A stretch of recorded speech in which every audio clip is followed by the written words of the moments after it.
Saan nga ba napupunta ang 3 million to 5 million cash assistance ng barangay?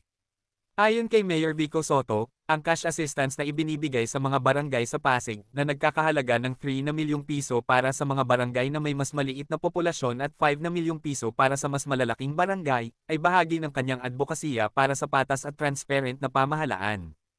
Ang pondong ito ay hindi nakabatay sa political affiliation ng mga opisyal ng barangay, kundi sa laki ng populasyon ng bawat barangay. Ang mga pondong ito ay ginagamit para sa mga proyektong pangkomunidad at mga serbisyong direktang makikinabang ang mga residente, tulad ng pagbili ng mga service utility vehicles, fire trucks, patient transport vehicles, at automated external defibrillators, AEDs. Layunin ng mga ito na mapabilis ang pagtugon sa mga pangangailangan ng mga residente at mapabuti ang kalidad ng mga serbisyong ibinibigay ng barangay.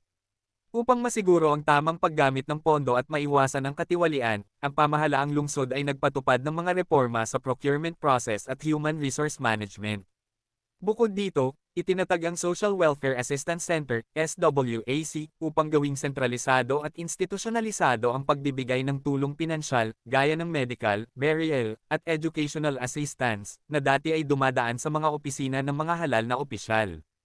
Sa kabuuan, ang mga hakbang na ito ay bahagi ng layunin ni Mayor Soto na itaguyod ang isang pamahalaang bukas, responsable, at walang kinikilingan, kung saan ang mga mamamayan ay aktibong kasali at may kapangyarihang managot sa kanilang mga halal na opisyal.